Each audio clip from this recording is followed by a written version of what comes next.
30 men working 5 hours a day can do a task in 16 days. In how many days will 40 men working 6 hours a day do the same work? క్వశ్చన్లో ఇచ్చింది ఏంటంటే 30 మంది ఉన్నారండి, రోజుకి 5 గంటలు పనిచేస్తారు. అంటే మొత్తం ఎన్ని గంటలు అవుతాయి? 30 మంది ఉన్నారు, రోజుకి 5 గంటలు చేస్తే ఆ వర్క్ 16 గంటలు అవుద్ది అని అంటున్నాడు. రోజుకి 5 గంటలు 16 రోజులు. సో మొత్తం ఎన్ని గంటలు అవుతుంది? 80 గంటలు. 80 గంటలు 30 మంది పని చేస్తే వర్క్ కంప్లీట్ అయ్యిద్ది. In how many days will 40 men working 6 hours a day to do the same task? ఇప్పుడు ఇదే వర్క్ని కనుక మనకి ఎంతమంది అయినా అడుగుతున్నాడు అంటే 40 men అయితే ఎంత టైం పడుతుంది? డైలీ 6 hours అని అంటున్నాడు. ఏం లేదండి, ఇక్కడ మీరు చేయాల్సింది 30 మంది, రోజుకి 5 గంటలు, 16 రోజులు. ఓకే, ఈ 3 నెంబర్లు ఊరికే మల్టిప్లై చేయండి. అంటే డైరెక్ట్ ఆన్సర్ ఎట్లా అయ్యారో చెప్పే ప్రయత్నం చేస్తున్నాను. ఏమేమి ఉన్నాయి? 35 ఇంటూ 5. సో 5 into 16 వేస్తే 80 వస్తుంది. 240 అంటే 240 వస్తుంది మనకి అల్టిమేట్గా 240 వచ్చినప్పుడు 80 into 3 వేస్తే అంటే 2400 వస్తుంది. 2400ని 6తో డివిజన్ చేయండి. అంటే వాడు అడిగిన క్వశ్చన్ని డివిజన్స్ చేసుకుంటూ వెళదాం. సో 40 ఒకటి డివిజన్ చేసేది అండ్ 6 ఒకటి వస్తుంది. సో 6 into 4 ఇదో 24 అయిపోతుంది. అంటే 10 days ఆన్సర్. వితౌట్ పెన్ కూడా చేయొచ్చు. ఏం చేశారు, ఎలా చేశారు అదే చెప్పే ప్రయత్నం చేస్తాం. చూడండి, మనకి చైన్ రూల్లో మీరు నేర్చుకునే ఉంటారు. Men into days into hours by work 1 ఎంత వర్క్ అయితే కంప్లీట్ అవుతుందో అది. సో వీళ్ళు ఫస్ట్ సెట్లో ఉన్నారు కాబట్టి M1 into D1 into H1 is equals to రెండవ సెట్లో ఉన్న M2 into days 2 into hours 2 by work 2. ఇక్కడ రెండు సేమ్ వర్కే కాబట్టి వర్క్ అనేది రాసినా రాకపోయినా పర్వాలేదు. సో ఇది మన బేస్ ఫార్ములా. ఈ ఫార్ములాని బేస్ చేసుకొని మనం ఇప్పుడు ఆ క్వశ్చన్ని సాల్వ్ చేద్దాం. ఎలా చేయాలో చూడండి. ఫస్ట్ సెట్లో 30 members ఉన్నారు అండ్ 5 hours చేస్తారు. అలా చేస్తే 16 daysలో వర్క్ కంప్లీట్ అవుతుంది. ఇప్పుడు ఇదే వర్క్ మనుషులు ఎంతమంది ఉన్నారు అని అంటే 40 members ఉన్నారు, రోజుకి 6 hours చేస్తారు. ఎన్ని డేస్లో కంప్లీట్ అవుతుంది అంటే X డేస్లో కంప్లీట్ అవుతుందని తీసుకుందాం. ఈ క్యాన్సిల్ అయ్యే నెంబర్లు చూద్దాం. 0 0 క్యాన్సిల్ అయిపోతుంది. తర్వాత 3 వచ్చేసి 6లో 2 times క్యాన్సిల్ అవుతుంది. ఆ తర్వాత వచ్చేసరికి 4 into 2 8 ఉంది. 8 ఇందుట్లో 2 times. సో ఈక్వల్ టు అవతల X ఉంది. X is equals to 2 into 5 10. That is your answer. 10 me answer అవుతుంది. ఏం లేదు, నేనేం చేశానంటే డైరెక్ట్ 3 నెంబర్లు మల్టిప్లై చేసి ఈ 40 into 6 తోటి డివిజన్ చేశాను వితౌట్ పెన్ ప్రాక్టీస్ కోసం. సరే, తర్వాత క్వశ్చన్లోకి వెళదాం. చూడండి, క్వశ్చన్ నెంబరు 29. సో ఇక్కడ మీకు క్వశ్చన్ నెంబర్ 32 నుంచి 34 దాకా ఈ టేబుల్ బేస్ చేసుకుని ఇచ్చాడండి. టేబుల్లో ఏమి ఇచ్చాడో ఒకసారి చూడండి. Below is the house hold expenditure in 1000 rupees per annum. So ఒక్కొక్క సంవత్సరానికి ఒక హౌస్కి అయినటువంటి ఖర్చులు గ్రాసరీకి, రెంట్కి, లీజర్కి, ఈఎంఐకి, ట్యాక్సెస్కి ఎంతెంత అయ్యింది అనేది మనకు టేబుల్లో ఇచ్చాడు. దాన్ని బేస్ చేసుకొని కింద కొన్ని క్వశ్చన్స్ ఇచ్చారు. ఆ క్వశ్చన్స్ని మనం ఆన్సర్ అయితే చేయాలి. రైట్, ఫస్ట్ క్వశ్చన్ చూడండి. దీంట్లో what is the total house hold expenditure for the year 2012? 2012లో మొత్తం హౌస్ హోల్డ్కి అయినటువంటి ఖర్చు ఎంత అని అంటున్నాడు. 2012 ఇయర్ని పట్టుకోండి. ఈ 2012లో ఆ ఇంటికైన ఖర్చు ఎంత అనేది క్యాలిక్యులేట్ చేయాలి. చివరిలో 6, ఎందుకనంటే యూనిట్ ప్లేసులు వేరువేరుగా ఉండొచ్చు కాబట్టి యూనిట్ ప్లేసుల్లో ఉన్న వాటిని మీరు మల్టిప్లై చేయండి. 6 ఉంది, ఇక్కడ 4 ఉంది, అంటే 10 అవుతుంది. So 0 point. తర్వాత వచ్చేసేటప్పటికి 7 ఉంది చివరిలో.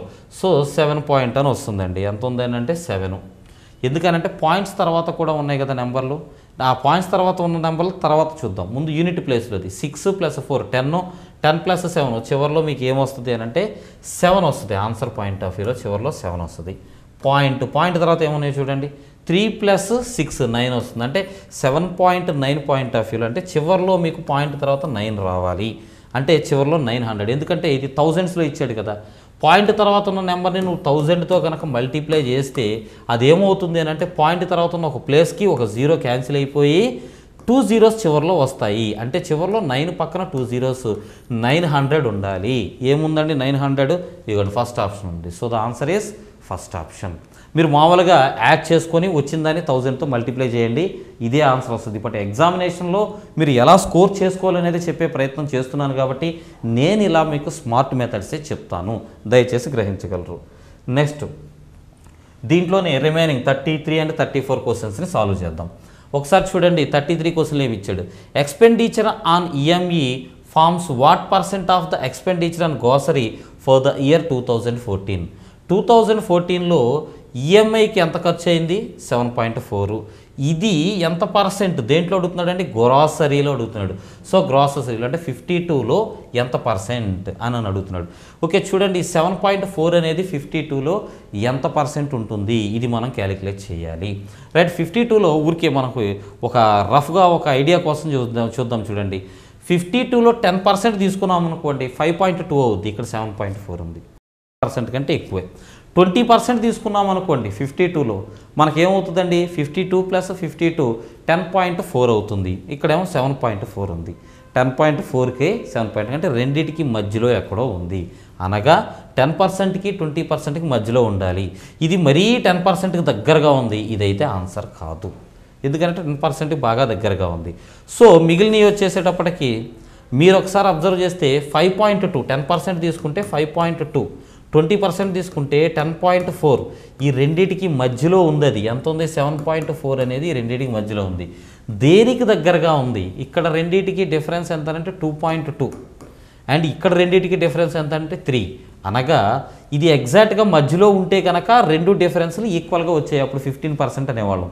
సో ఇప్పుడు ఇది ఏమవుతుంది అని అంటే మధ్యలో కంటే తక్కువగా ఉంది. అంటే 15% కంటే తక్కువగా ఉండాలి. కాబట్టి 15.55% అనేది కూడా మన ఆన్సర్ అవ్వదు. మరి ఇంకేం మిగిలింది?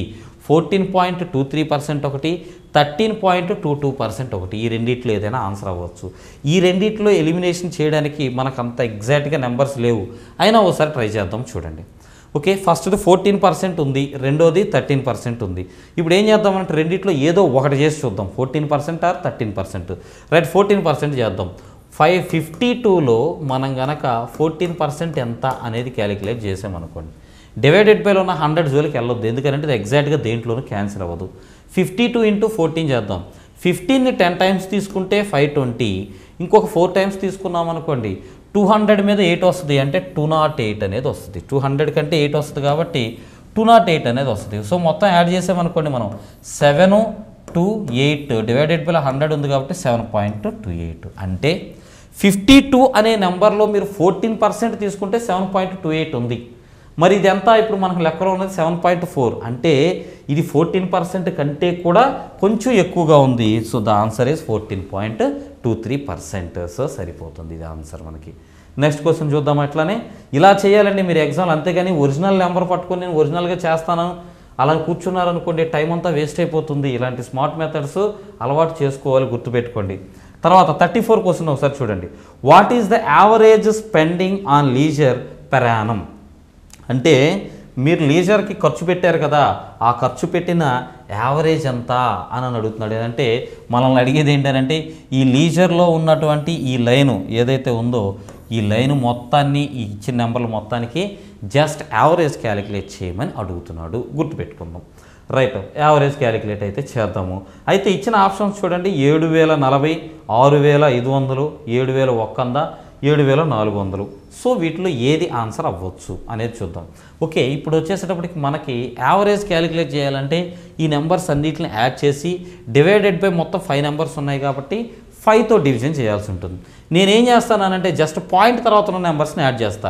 5 + 3 8, 8 + 9, 5 + 3 8, 8 + 9, 8 + 9 వేస్తే ఏమవుతుందంటే 17 + 5 2, చివరిలో 2 వస్తుంది. 2ని నువ్వు 5తో కనుక డివిజన్ చేస్తే చివరిలో 0నే వచ్చుద్ది. సో అన్నిటికీ చివరిలో 0లు ఉన్నాయి కాబట్టి ఈ ప్రాసెస్లో మనకు ఆన్సర్ రావడం లేదు. నెక్స్ట్ ఏం చేద్దాం? యావరేజ్ జనరల్గా చేద్దాం. ఒకసారి మీరు గమనించండి. యావరేజ్ను మనం జనరల్గా కనుక చేస్తే ఓకే జనరల్గా యావరేజ్ చేస్తే వీటన్నిటిని యాడ్ చేసి డివైడెడ్ బై 5 చేయాలి. ఇక్కడ షార్ట్ కట్స్ కూడా ఉన్నాయి కానీ చిన్న లెక్క కోసం యావరేజ్ షార్ట్ కట్స్ దాకా వెళ్ళేంత సాహసాలు వద్దు కానీ నార్మల్గానే యాడ్ చేద్దాం. చూడండి నార్మల్గానే యాడ్ చేసేస్తే మనకి ఫస్ట్ 8, 8 + 9, 17, 17 + 5 22 అని అంటే పాయింట్ తర్వాత 2 వస్తుంది. 2 క్యారీ. సో 2ని క్యారీ చేద్దాము. పాయింట్ తర్వాత 2 అయితే వస్తుంది.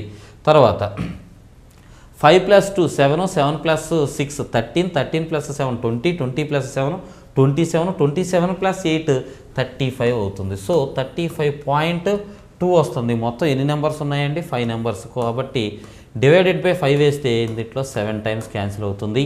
ఆ తర్వాత ఎగ్జాక్ట్గా క్యాన్సిల్ అవుతుంది. 0.2లో పోదు కాబట్టి 0 పెట్టుకోవాల్సిందే మనం. 0 పెట్టుకున్న తర్వాత 2 ఉంది, 2ని 20 అనుకున్నాం అనుకోండి, 4 టైమ్స్ పోతుంది, అంటే 7040. ఈ వచ్చిన 704 దీన్ని కనుక 1000తో నువ్వు మల్టిప్లై చేస్తే ఆన్సర్ ఏమొస్తుంది అని అంటే 70 పాయింట్ తర్వాత ఉన్నది కాబట్టి, పాయింట్ తర్వాత వచ్చింది కాబట్టి మనకి 40 అనేది వస్తుంది. So the answer is first option సరిపోతుంది. జస్ట్ యావరేజ్ అయితే చేసాం, రైట్. సో 35 ఇచ్చినటువంటి క్వశ్చన్ చేయాల్సిన విధానం అయితే ఇది. నెక్స్ట్ క్వశ్చన్లోకి వెళదాం. చూడండి, క్వశ్చన్ నెంబర్ 35.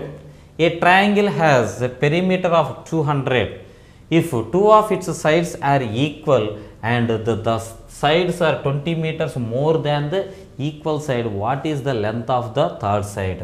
క్వశ్చన్ అర్థం చేసుకోండి. ఒక ట్రయాంగిల్కి 3 sides ఉంటాయి కదా, ఈ 3 sidesని యాడ్ చేస్తే 200 వస్తుందంట. క్వశ్చన్లో చెప్తుంది అది.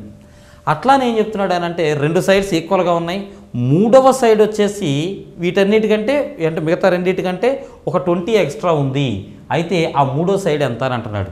ఓకేనండి, ఎక్స్ట్రా ఉన్న 20ని తీసేసేయండి, 180 అంటే 60 అవుతుంది, 60 + 20 80. ఆన్సర్ అయితే 80. ఎలా వచ్చింది ఆన్సర్ 80? ఒకసారి చూడండి, మీకు 3 sidesని యాడ్ చేసాం. 3 sidesని యాడ్ చేస్తే అంటే ఇప్పుడు ఆ 3 sides ఒకటి ఏ, ఇంకొకటి బి, ఇంకొకటి సి అనుకున్నాం అనుకోండి. ఈ మూడింటిని యాడ్ చేస్తే లెక్కలో మనకు ఎంత వస్తుందని చెప్తున్నాడండి? 200 వస్తుంది అని చెప్తున్నాడు.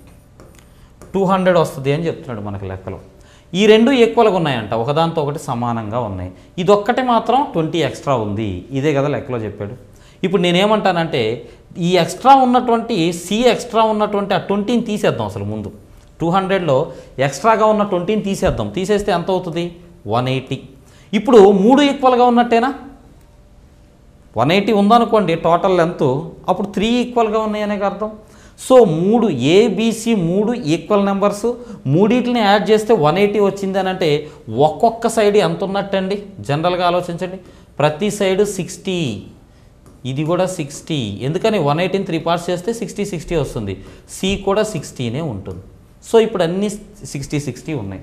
అయితే లెక్కలో మరి మనకు చెప్పిన కండిషన్ ఏంటి? అది 180 కాదు 200. ఎందుకనంటే సి ఇంకొక 20 ఎక్స్ట్రా ఉంది అని అన్నాడు. సో సి ఇంకో 20 ఎక్స్ట్రా పెడదాం. పెడితే ఏమవుతుంది? అది 80. That is your answer. 80 answer అవుతుంది. ఇలా కొంచెం స్మార్ట్గా ఆలోచించి ఆన్సర్స్ చేద్దాము. నెక్స్ట్ క్వశ్చన్లోకి వెళదాం. చూడండి, question, the area of the triangle ABC is 63 square units. 2 parallel lines. ఏంటండి? 2 parallel lines. సో 2 parallel linesని ఏంటి? D E F G are drawn such that they divide the line segments A B A C into 3 equal parts. What is the area of the quadrilateral D E F G? ఎంత ఉంటుందండి? 2 lines draw చేస్తున్నాం కాబట్టి మొత్తం షేప్ని 3 parts చేస్తుంది. సో 3 parts అంటే మొత్తం 63 ఉంది అని అంటే ఒక పార్ట్ ఎంత ఉంటుంది? 3 parts 63, ఒక పార్ట్ 21 ఉంటుంది. So the answer is 21 square units. ఇలా స్మార్ట్గా చేయాలి. ఇప్పుడు నేను చెప్పిన దానికి డయాగ్రామేటిక్గా మీకు డీటెయిల్గా చెప్పే ప్రయత్నం చేస్తాను. చూడండి, మన దగ్గర ఏముందని అంటే ఒక ట్రయాంగిల్ ఉంది. ఇలాగా ట్రయాంగిల్ ఉంది. ఈ ట్రయాంగిల్కి పేరేంటిది అని అంటే ఏబిసి అని పేరు పెట్టమంటున్నాడు. ట్రయాంగిల్కి పేరేంటి అని అంటే ఏబిసి అనే పేరు పెట్టమంటున్నాడు. ఏబిసి, ఏబిసి ట్రయాంగిల్ తీసుకున్నాం.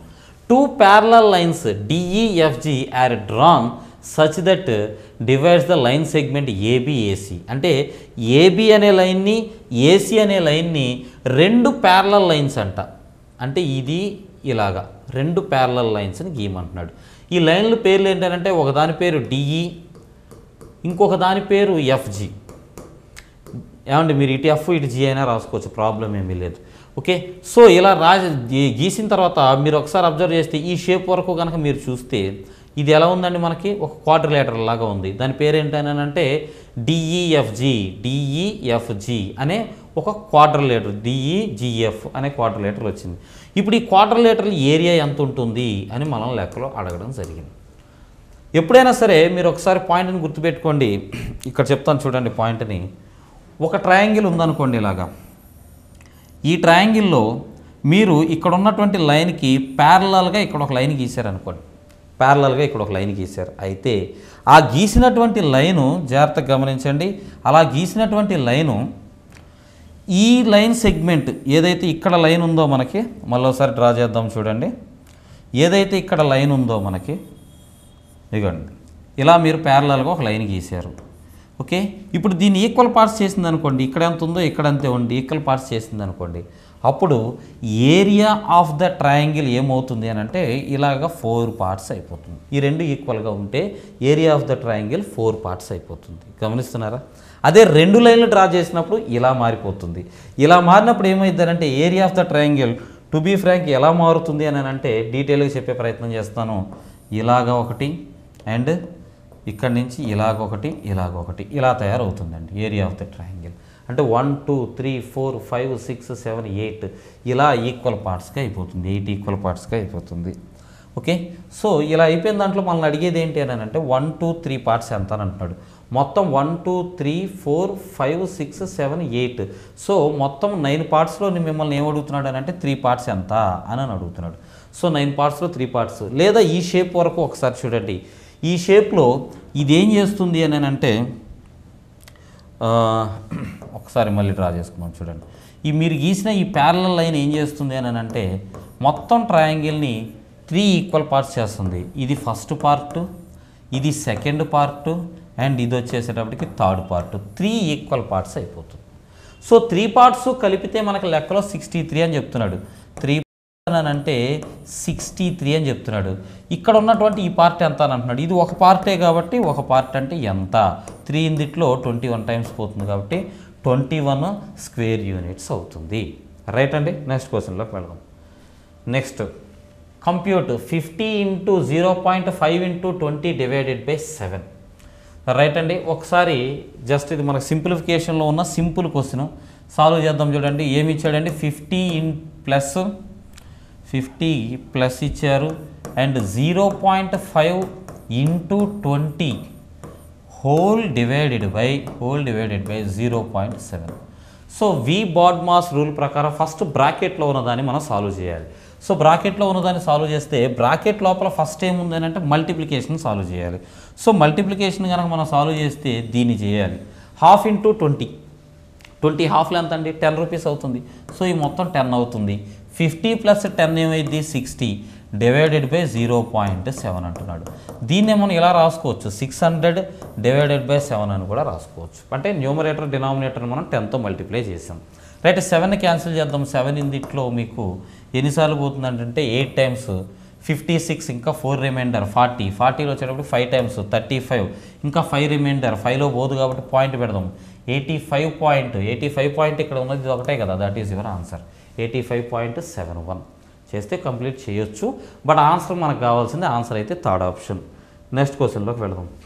Next working together PQR reap a field in 6 days. P can alone do it in 10 days and Q in 24 days. In how many days will R alone able to reap the field? అంటే ఇప్పుడు మీకు time and వర్క్కు సంబంధించి ఒక question ఇచ్చాడు. Simple question అండి. ఇక్కడ మీకు ఇచ్చిన ఆప్షన్స్లో ఇచ్చిన క్వశ్చన్స్ ఏముంది, మనకి 6 ఇచ్చాడు నెంబరు, 10 ఇచ్చాడు అండ్ 24. 6, 10, 24 మూడింటి యొక్క ఎల్సిఎం ఎంత, 120. 120లో పోయే నెంబర్స్ ఏంటి, 40 ఉంది, 60 ఉంది. సో మీ ఆన్సర్ 40 అవ్వచ్చు లేదా 60 అవ్వచ్చు. సో 60 అని అంటే మరీ దూరంగా వెళ్ళిపోతుంది. ఎందుకనంటే అక్కడ ఇచ్చిన నెంబర్స్ అన్ని యావరేజ్గా, అంటే సింగిల్ పర్సన్స్ కనుక మనం చూస్తే P అనేవాడు 10 ఉంది, Q అనేవాడు P వచ్చేసి 24 ఉంది. సో వీడు మహా అయితే వీళ్ళకి డబల్ ఉంటాడు. అంటే పెద్ద నెంబరు 24కి డబల్ వేస్తే 48, అంతకంటే ఎక్కువ ఉండదు. కాబట్టి జనరల్గా దాని ప్రకారం మీరు ఆన్సర్ 2ని తీసుకోవచ్చు. సరే, ఎలా వచ్చిందో అది కూడా ఒకసారి చూద్దాం. PQR ముగ్గురు ఉన్నారు, ముగ్గురు కలిసి చేస్తే 6 డేస్లో అయిపోతుందంట. లెక్కలో చెప్తుంది ఏంటంటే P ఉన్నాడు, ఓకే, PQR ముగ్గురు ఉన్నారు కాబట్టి P ఉన్నాడు, Q ఉన్నాడు, తర్వాత వచ్చేసి R కూడా ఉన్నాడు అని అంటున్నాడు. సో PQR ముగ్గురు కలిసి చేస్తే ఎన్ని రోజుల్లో అయిపోతుందండి, 6 డేస్లో అయిపోద్ది అంటున్నాడు. తర్వాత if P can alone 10 days, P ఒక్కడే చేస్తే 10 డేస్లో అయిపోతుందంట. అండ్ Q ఒక్కడే కనుక చేస్తే 24 డేస్లో అయిపోతుంది అంటున్నాడు. సో ఇచ్చిన ఈ 6, 10, 24కి ఎల్సిఎం తీసుకుందాం. ఎల్సిఎం ఎంత వస్తుంది అని అంటే మనకి 120 వస్తుందండి ఎల్సిఎం. ఓకే, అంటే దాని అర్థం ఏంటి అని అంటే ఒక వర్క్ని ముగ్గురు అయితే 6 డేస్లో కంప్లీట్ చేస్తారు. P ఒక్కడైతే 10 డేస్లో చేస్తాడు, Q ఒక్కడైతే 24 డేస్లో చేస్తాడు. ఇప్పుడు వీళ్ళ ముగ్గురికి చేయడానికి వర్క్ ఏముందనంటే ఒక 120 పెన్స్ తయారు చేయాలండి. ఇదిగో ఇలాంటి పెన్స్ ఒక 120 తయారు చేయాలనుకుందాం. 120 పెన్స్ తయారు చేయడానికి ముగ్గురికి అయితే 6 days పడుతుంది అని అంటే వాళ్ళు దాని అర్థం ఏంటి, 1 dayలో వాళ్ళు ఎన్ని పెన్నులు తయారు చేయగలుగుతారు, 20 పెన్స్. ఎందుకని నువ్వు తయారు చేయాల్సింది 120 పెన్స్, వచ్చేసి 6 days పడుతుంది. అంటే రోజుకి ఎన్ని పెన్నులు తయారు చేస్తారు అంటే 120/6 వేస్తాం, 20 పెన్స్ తయారు చేస్తారు. సో ముగ్గురు కలిసి 20 పెన్స్ తయారు చేయగలరు. ఇప్పుడు పీ ఒక్కడనే చేయమన్నాం అనుకోండి, ఆ పనిని పీని పిలిచి ఒరే ఈ 120 పెన్స్ నువ్వు ఒక్కడే తయారు చేయన్నాం అనుకోండి, వాడు 10 daysలో చేస్తాడు. అంటే ఒక రోజుకి 12 పెన్స్ తయారు చేయగలుగుతాడు. క్యూ ఒక్కడనే పిలిచి తయారు చేయమన్నాం అనుకోండి, వాడు 24 days టైం తీసుకుంటాడు. 24 days టైం తీసుకుంటాడు అని అంటే దాని అర్థం ఏంటంటే 120/24 వేస్తే వాడు రోజుకి 5 పెన్నులు తయారు చేయగలుగుతాడు. సో ముగ్గురు కలిసి అయితే 20 పెన్స్ తయారు చేస్తారు. ఆ 20 పెన్స్లో పి అనేవాడు క్యూ అనేవాడు ఒక ఇద్దరు కలిసి ఒక 17 పెన్స్ తయారు చేయగలుగుతారు. సో మిగిలిన 3 పెన్నులు ఎవరు తయారు చేస్తున్నట్టు, ఆర్ తయారు చేస్తున్నట్టు. ముగ్గురు కలిసి 20 పెన్స్ ఒక రోజు తయారు చేస్తారండి. ఒక రోజులో పి అనేవాడు 12, క్యూ అనేవాడు ఒక 5, ఇద్దరు కలిసి 17 పెన్స్ తయారు చేస్తున్నారు. సో మరి మిగిలిన 3 పెన్స్ ఎవరు తయారు చేస్తున్నారు అని అంటే ఆర్ తయారు చేస్తున్నాడు. సో ఆర్ అనేవాడు 120 పెన్స్ తయారు చేయడానికి 3 రోజులు పడుతుంది. రోజుకి అదే 120 పెన్స్ తయారు చేయమని వాడికి వర్క్ ఇచ్చాము, వాడు రోజుకి 3 పెన్నులు తయారు చేయగలడు. రోజుకు 3 పెన్నులు చొప్పున 120 పెన్స్ తయారు చేయడానికి ఎంత టైం పడుతుంది, 120/3 వేయండి, 40, దట్ ఈజ్ యువర్ ఆన్సర్. 120/3 వేస్తే 40, that is your answer. Right, అర్థమైందని అనుకుంటున్నాను. నెక్స్ట్ క్వశ్చన్లోకి వెళదాం. Right, question number 39. A shop keeper marks the price of an article at 320, finds the cost price if after allowing a discount of 10% he still gains 20%. So చూడండి, ఒక ఆయన ఉన్నాడంట, ఆయన ఏం చేశాడు అని అంటే ఒక ఆర్టికల్ ఏదో ఒక వస్తువు మీద ఎంఆర్పి ఎంత వేసాడు అని అంటే 320 రూపీస్ అని వేసాడు. దీని మీద ఆడు ఏం చేస్తాడంట, ఓ 10% డిస్కౌంట్ కూడా ఇస్తున్నాడంట. అలా డిస్కౌంట్ ఇచ్చినప్పటికీ కూడా ఆయనకి వచ్చేసేటప్పటికి ఒక 20% ప్రాఫిట్ వస్తుంది అని అంటున్నాడు. ఇప్పుడు మనల్ని అడిగేది ఏంటంటే కాస్ట్ ప్రైస్ ఎంత ఉంటుంది క్యాలిక్యులేట్ చేయమంటున్నాడు. రైట్ అండి, 320 రూపీస్ అండి, 10% డిస్కౌంట్ ఇచ్చామనుకోండి 32 రూపీస్ డిస్కౌంట్ ఇవ్వాలి. సో 320లో 32 రూపీస్ తీసేసామనుకోండి ఇంకెంత ఉంటుంది అని అంటే 288 రూపీస్ ఉంటుంది. అంటే వాడికి వచ్చినటువంటి ప్రాఫిట్ వాడికి వచ్చినటువంటి డబ్బులు ఏదైతే సేల్ చేస్తే వచ్చినటువంటి సెల్లింగ్ ప్రైస్ ఉంటుందో అది 288 రూపీస్ ఉంది. 288 రూపీస్ వచ్చినప్పుడు వాడికి ఆల్రెడీ 20% ప్రాఫిట్ ఉంది అంటున్నాడు. సో ఏ నెంబర్ మీద 20% వేస్తే 288 వస్తుంది. ఓకే, ఏ నెంబర్ మీద 20% చేసిన తర్వాత 288 వస్తుంది. ఓకేనండి, ఒకసారి చూద్దాం. 300 అయితే కాదు, 280 అయితే కాదు, ఇక మిగిలింది 240, 264. 240 రూపీస్ మీద ఒక 20% వేద్దాం. 240 రూపీస్ మీద 20% అంటే 48 రూపీస్. సో 240 + 48 ఏమవుతుందండి, 288. So the answer is first option. Answer first option అయితే వచ్చింది. ఓకే, ఇది మీరు ఎగ్జామ్లో చేయాల్సినటువంటి విధానం, ఇలా వెరిఫై చేసుకొని చేయాలి. ఇప్పుడు మామూలు ప్రాసెస్లో క్వశ్చన్కి ఆన్సర్ ఎట్లా చేయాలో చూద్దాం. ఓకే, ఈ ప్రాసెస్ కూడా సో మెనీ వేస్ ఉన్నాయి. మీకు బాగా అర్థమయ్యేటువంటి కాన్సెప్ట్ ఒకటి చెప్పేస్తాను. చూడండి, మీకు అందరూ తెలుసు మార్కెట్ ప్రైస్ అంటే ఏంటో మీ అందరికీ తెలుసు, కాస్ట్ ప్రైస్ అంటే ఏంటో కూడా మీ అందరికీ తెలుసు. నేనేమంటానంటే డిస్కౌంట్ అనేది మార్కెట్ ప్రైస్ మీద ఇస్తాం. మార్కెట్ ప్రైస్ మీద డిస్కౌంట్ ఇచ్చిన తర్వాత ఏమైతే వస్తుందో దాన్ని ఏమంటామనంటే సెల్లింగ్ ప్రైస్ అని అంటాం. అంటే ఏంటి అర్థం, మార్కెట్ ప్రైస్ మీద ఇప్పుడు ఎంఆర్పి ఉంది 100 రూపాయలని, దాని మీద 20% డిస్కౌంట్ అన్నాడు అనుకోండి, ఆ 20% తీసేస్తే మిగతా 80% ఏమవుతుందంటే సెల్లింగ్ ప్రైస్ అవుతుంది. సో ఇక్కడ వీడు ఇస్తున్నటువంటి డిస్కౌంట్ ఎంత అండి, 10% అని అంటే సెల్లింగ్ ప్రైస్ ఎంత, 90%. సో 90% నేను 90/100 అని రాశాను. ఇప్పుడు ఇదే సెల్లింగ్ ప్రైస్ని ఇంకో రకంగా ఆలోచిద్దాం. కాస్ట్ ప్రైస్, నువ్వు ఎంత డబ్బులు పెట్టి వస్తువును కొనుక్కొస్తావో దాన్ని కాస్ట్ ప్రైస్ అంటాం. ఈ కాస్ట్ ప్రైస్కి నువ్వు కొనుక్కొచ్చిన డబ్బులకి ప్రాఫిట్ కలుపుకున్నావు అనుకోండి, అదేమవుతుంది, సెల్లింగ్ ప్రైస్, నువ్వు అమ్మే ధర అవుతుంది. సో ప్రాఫిట్ ఎంత వస్తుంది లెక్కలో వీడికి 20%. అంటే కాస్ట్ ప్రైస్ 100 రూపీస్ ఉంటే వీడు ఇంకో 20% కలుపుకొని 120 చేస్తున్నాడు, అది సెల్లింగ్ ప్రైస్. ఇది సెల్లింగ్ ప్రైసే, ఇది సెల్లింగ్ ప్రైసే. కాబట్టి రెండింటిని ఈక్వల్ చేద్దాం సెల్లింగ్ ప్రైస్ని.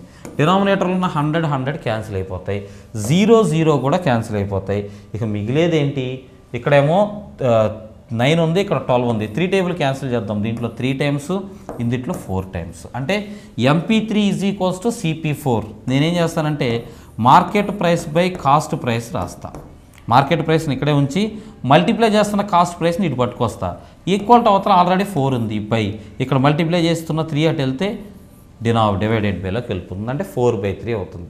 మార్కెట్ ప్రైస్ 4 పార్ట్స్ అయితే కాస్ట్ ప్రైస్ 3 పార్ట్స్ ఉంటుంది. లెక్కలో మనకి ఏం చెప్పాడంటే మార్కెట్ ప్రైస్ 320 అని చెప్పాడు. 4 పార్ట్స్ ఉన్నది 320 అని చెప్తున్నాడు. 4 పార్ట్స్ 320 అవ్వాలంటే 320 అవ్వాలంటే ఏం చేయాలి మనం? 80తో మల్టిప్లై చేయాలి. మరి కాస్ట్ ప్రైస్ 3 పార్ట్స్ కదా, దీన్ని కూడా 80తో మల్టిప్లై చేసామనుకోండి 3 × 80 240 అవుతుంది. That is your cost price. So the answer is 240. Right అండి, అర్థమైందని అనుకుంటున్నాను. నెక్స్ట్ క్వశ్చన్ చూద్దాం. చూడండి, ఇఫ్ రన్ అని అంటే 18, 21, 14 అని అంటే ఇక్కడ మీకు అర్థమైపోతుంది. R 18, so corresponding number. U 21 corresponding number. N 14 corresponding number. అట్లానే బిన్ అని అంటే 2 అండ్ I అంటే 9, N అని అంటే 14. చూడండి, B అని అంటే 2 అండి, I అని అంటే 9 అండి, N అని అంటే 14. ఇది కూడా సరిపోతుంది. ఇప్పుడు మిమ్మల్ని అడిగేది ఏంటంటే బ్రింగ్ అనేది అడుగుతున్నాడు. సో బ్రింగ్ అని అంటే B అని అంటే ఏమవుతుంది? B అని అంటే 2 రావాలి. సో ఫస్ట్ 2 ఎక్కడ ఉంది ఆప్షన్స్లో? ఓకే, ఫస్ట్ 2 వచ్చేసేటప్పటికి మనకి 1 రెండిట్లో ఉంది. సరే, మనం ఆన్సర్ అయితే రాద్దాం. ఫస్ట్ది 2. R అని అంటే 18, సో 218 రావాలి, తర్వాత 9 రావాలి. 2189, సో 2189 ఉన్నది ఫస్ట్ ఆప్షన్లోనే. So the answer is first option. రైటా? నెక్స్ట్ క్వశ్చన్ చూద్దాం. చూడండి, చాలా సింపుల్ క్వశ్చన్. 5.16 × 3.2. సో సింపుల్గా మల్టిప్లికేషన్ అడుగుతున్నాడు. అయితే ఇక్కడ మనం యూనిట్ ప్లేస్ చూస్తే 6 × 2 ఏమవుతుంది? 12 అవుతుంది. సో లాస్ట్లో 2 ఉండాలి. అన్నిట్లోనూ లాస్ట్లో 2 ఉంది కాబట్టి యూనిట్ ప్లేస్లో నుంచి ఈ క్వశ్చన్ని ఆన్సర్ అయితే చేయలేము. మరి ఏం చేద్దాం? జనరల్గా ఆలోచించండి. 3 5s చేసామనుకోండి 15, సో ద ఆన్సర్ వచ్చేసి 15కి పైన ఉండాలి. అట్లానే 3 చేసామనుకోండి, 316 చేసామనుకోండి 48, అంటే 15.5 ఇక్కడికి వస్తుంది. ఇప్పుడు 5 తోటి 0.2 చేసామనుకోండి 1 అవుతుంది, అంటే 16.5 ఉండాలి. సో ఆన్సర్ ఏంటంటే 16.5కి దగ్గరలో ఉంటుంది. Second option. రైట్? ఎలాగా? మామూలుగా మీరు మల్టిప్లై అయినా చేసుకొని చూసుకోవచ్చు. 5.16 × 3.2 జనరల్గా మీరు మల్టిప్లై చేసినా మీకు 16.512 వస్తుంది. నేను ఎలా చెప్పాను అది క్యాచ్ చేసే ప్రయత్నం చేయండి. ఫస్ట్ 3తో 5 మల్టిప్లై చేస్తే నేనేమంటున్నానంటే 15 రావాలి అని అంటున్నాను. ఇప్పుడు 0.2 తోటి 5 మల్టిప్లై చేసామనుకోండి ఇంకొక 1 వస్తుంది, అంటే మీకు ఖచ్చితంగా 16కి పైన ఆన్సర్ రావాలి. 16కి పైన ఎంత వస్తుంది అని అంటే 3తో 0.16 మల్టిప్లై చేసామనుకోండి ఏమవుతుంది? 0.48 అవుతుంది, అంటే హాఫ్ దగ్గరగా. అట్లానే 2తో మల్టిప్లై చేసామనుకోండి ఏమవుతుందండి? 0.48 అని అంటున్నాను. ఇప్పుడు 0.2తో మల్టిప్లై చేసామనుకోండి ఇంకొక 3.2 అనేది వస్తుంది, అంటే 16.48 కంటే కొంచెం ఎక్స్ట్రా రావాలి, 3.2 రావాలి ఎక్స్ట్రా. సో 3.2ని కనుక దీనికి యాడ్ చేస్తే మొత్తం మీరు 2 అండ్ ఇక్కడికి వచ్చేసేటప్పటికి 11 అవుతుంది, అండ్ ఇది 5, 16.512 అవర్ ఆన్సర్. డైరెక్ట్ మల్టిప్లై చేసినా అదే వస్తుంది. బట్ నేను చెప్పినట్టు స్మార్ట్గా కొంచెం ఆలోచించండి. టైం చాలా సేవ్ అవుతుంది. నా బాధ అది. డైరెక్ట్ క్వశ్చన్కి ఆన్సర్ చెప్పడం పెద్ద విషయం కాదు. ఇక్కడ వీడియోస్లో మనం నేర్చుకుంటుంది ఏంటి అని అంటే ఎగ్జామ్లో, రియల్ టైం ఎగ్జామ్లో మీరు ఎలా ఆన్సర్స్ చేయాలి, ఎంత టైం సేవ్ చేసుకోవాలి అనేది నేర్పించే ప్రయత్నం చేస్తున్నాను. రైట్? నెక్స్ట్ క్వశ్చన్లోకి వెళ్దాం. చూడండి, question number 42. Okay, dog kennel అయితే బీకి ఏంటి? హైవ్ అండి. సింపుల్గా హైవ్ ఆన్సర్. అయితే డాగ్కి కెన్నెల్కి ఉన్న రిలేషన్ ఏంటి? బీకి హైవ్కి ఉన్నటువంటి రిలేషన్ ఏంటి అని అంటే డాగ్స్ అన్నీ మన ఇంటి దగ్గర చిన్న చిన్న పెట్ హౌసెస్ లాంటివి తయారు చేసి పెడతాం చూసారా, అలాగా డాగ్ రెగ్యులర్గా ఉండేటువంటి హౌస్ని ఏమంటారనంటే కెన్నెల్ అని పిలుస్తారు జనరల్గా. మరి బీస్, మనకి ఏదైతే బీస్ ఉంటాయో ఆ బీస్ ఉండేటువంటి తెట్టు అంటారు కదా, దాన్ని హైవ్ అని పిలుస్తాం. వాటి ఇల్లు అనమాట, ఏం లేదు. డాగ్ యొక్క ఇల్లు కెన్నెల్ అయితే బీ యొక్క ఇల్లు హైవ్ అవుతుంది. రైట్? నెక్స్ట్ క్వశ్చన్ చూద్దాం. చూడండి, ఇక్కడ కూడా మనకి స్టేట్మెంట్స్ అండ్ కన్క్లూజన్స్ ఇచ్చారు. ఒకసారి చూడండి. Some fruits are vegetables. Fruits ఉన్నాయనుకోండి ఇలాగా, ఈ ఫ్రూట్స్లో కొన్ని వచ్చేసేటప్పటికి వెజిటేబుల్స్ ఉంటాయి అని చెప్తున్నాడు. తర్వాత all vegetables are plants. So vegetables మొత్తం కూడా ఎక్కడ ఉన్నాయి అని అంటే ప్లాంట్స్ లోపల ఉన్నాయి అని చెప్పడం జరిగింది. ఆ తర్వాత కన్క్లూజన్స్ ఒకసారి చూద్దాం చూడండి. Some plants are vegetables. So ప్లాంట్స్లో కొన్ని వెజిటేబుల్స్ అని అంటున్నాడు. ఎస్, ఎందుకని ప్లాంట్స్లో కొన్ని పార్ట్స్ వెజిటేబుల్స్ ఉన్నాయి కదండి, ఆల్రెడీ ప్లాంట్స్లో కొన్ని వెజిటేబుల్స్ ఉన్నాయి కదా, కాబట్టి ఫస్ట్ స్టేట్మెంట్ ఫస్ట్ కన్క్లూజన్ కరెక్టే. రెండవ కన్క్లూజన్ని చూద్దాం. రెండవ కన్క్లూజన్ ఏముంది, some fruits are plants. So fruits కొన్ని ప్లాంట్స్ అంటున్నాడు, అంటే ఫ్రూట్స్ కొన్ని ప్లాంట్స్లో ఉన్నాయా? ఎస్, 100% ఉన్నాయి, ఇగో ఇక్కడ ఉన్నాయిగా. సో కాబట్టి కన్క్లూజన్ 2 కూడా కరెక్టే. So the answer is both follows. ఎక్కడుందండి, only both 1 and 2 follows. The answer is 3. So ఇలాంటి క్వశ్చన్స్ని మీరు ఇలా డ్రా చేసుకునే చేయండి, మీకు అప్పుడు ఈజీగా ఆన్సర్స్ వచ్చేస్తాయి. నెక్స్ట్ క్వశ్చన్ చూద్దాం చూడండి. A table was sold at a profit of 10% if its cost price was 5% less and it was sold for ₹7 more, then gain would have been 20%. Find the cost price of the table. So table యొక్క cost price ఎంతో calculate చేయండి అని అంటున్నాడు. Okay, ఒకసారి చూడండి, solution చేసే ప్రయత్నం చేద్దాం. ఫస్ట్ టేబుల్ వచ్చేసేటప్పటికి కాస్ట్ ప్రైస్ ₹100 అనుకుందాం, లేదా 100%. కాస్ట్ ప్రైస్ ఎలా తీసుకుందాం అని అంటే 100% ఇలా తీసుకుందాం. చూడండి, cost price, selling price. First కేసులో వచ్చేసేటప్పటికి కాస్ట్ ప్రైస్ 100% ఉందనుకోండి, వాడికి ప్రాఫిట్ ఎంత వస్తుందంట, 10% ప్రాఫిట్ అంట. అంటే 10% ప్రాఫిట్ కలుపుకుంటే వాడు ఎంత కమ్మినట్టు, 110% కమ్మినట్టు. ఫస్ట్ కేసులో వాడు కొన్నది 100%కి 10% ప్రాఫిట్ కలుపుకున్నాడు, 110%కి అమ్ముతున్నాడు. ఇప్పుడు సెకండ్ కేసులో ఏం చెప్తున్నాడు అని అంటే మనకి, if cost price was 5% less, అంటే కాస్ట్ ప్రైస్ ఒక 5% తగ్గితే, అంటే 95%కే వచ్చింది అనుకోండి వాడు కొనేటప్పుడు. సెకండ్ కేసులో వాడు కొనేటప్పుడు ఆ టేబుల్ అనేది 95%కే వచ్చింది అనుకోండి, దాన్ని ఏమంటున్నాడు, వుడ్ హ్యావ్ బీన్ 20% ప్రాఫిట్. అట్లానే దీని మీద ప్రాఫిట్ ఎంత వస్తుంది అని అంటే 20% వస్తుంది అంటున్నాడు. 95 మీద 10% అంటే 9.5, 20% అంటే 19. సో 95కి 19 యాడ్ చేసామనుకోండి 114 అవుద్ది. అంటే 114% ఇప్పుడు సెల్లింగ్ ప్రైస్. ఫస్ట్ కేసులో ఎలాగైతే 110% సెల్లింగ్ ప్రైస్, ఇప్పుడు వాడు సెల్లింగ్ ప్రైస్ ఎంత అంటే 114%. అయితే ఈ రెండింటికి మధ్య డిఫరెన్స్ వాడు ఏమంటున్నాడంటే, ఇంతకు ముందు దానికంటే ₹7 ఎక్స్ట్రా అమ్మితే అని అంటున్నాడు. ₹7 ఎక్స్ట్రాకి అమ్మితే అని అంటున్నాడు. So ₹7 extra, ₹7. అయితే పర్సంటేజ్లో డిఫరెన్స్ ఎంత వచ్చింది చూడండి, 110%కి 114%కి 4% డిఫరెన్స్ ఉంది. అంటే 4% అంటే ₹7.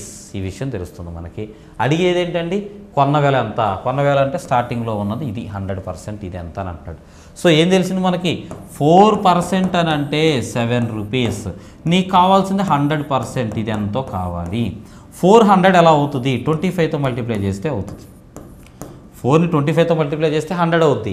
7ని కూడా 25తో మల్టిప్లై చేయండి, 725 వచ్చేసేటప్పటికి మనకి 175. So the answer is 175. ఈ క్వశ్చన్కి ఆన్సర్ ఎంత అని అంటే 175 అవుతుంది. రైట్, నెక్స్ట్ క్వశ్చన్ చూద్దాం చూడండి. P bought an article for ₹1600 and sold it at a profit of 10%.